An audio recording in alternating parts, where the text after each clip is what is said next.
Hi guys, welcome back. So in this video, I'm going to be changing numbers from standard form to ordinary form. Right. So if the power is positive, know that the number that you're going to produce is a big number. So a big number is a number that is from 1 going up. 1 going up.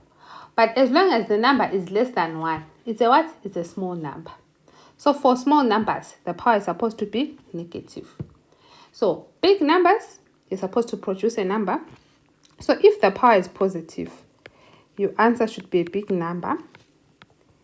If it's a big number, it means that your number it's from 1 going up.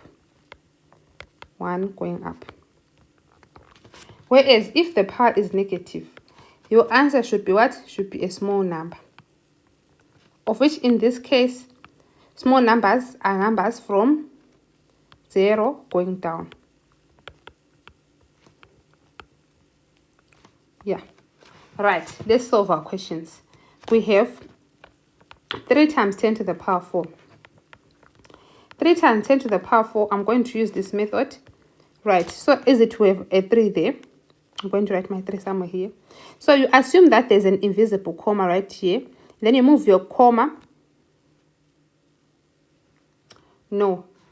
With this one, we don't assume the issue of commas actually.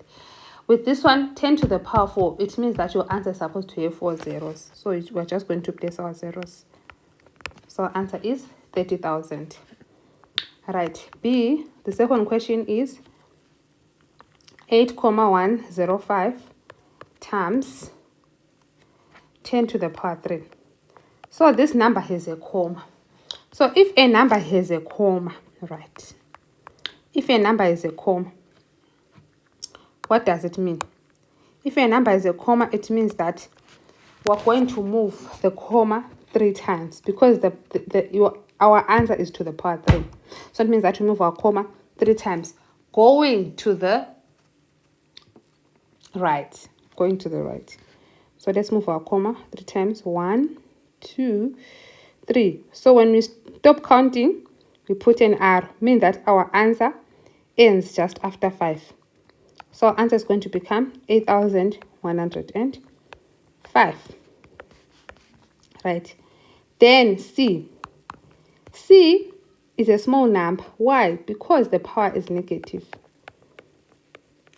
Right. So since the power is negative, now we're talking about the issue of commas. Since it does not have a comma, assume that the comma is after 7. And then we move our comma going to the left. How many times? 2 times. 1, 2. Then we leave our arrow. We put an arrow there after counting 2. And then inside this portal, we're going to put a 0. And then after the arrow, we put a 0. So our answer is going to become 0,07. D. We have what? We have 1,67 times 10 to the power minus 5. So 1,67. So since this one already has a comma, we're not going to assume that the comma is after 7 because the comma is already there. So we're going to move the comma again, going to the left 5 times. 1, 2, 3, 4, 5. After counting up to 5, we put an arrow there. And then we put zeros inside the potholes. Right. And then after the arrow, we put a 0 as a placeholder.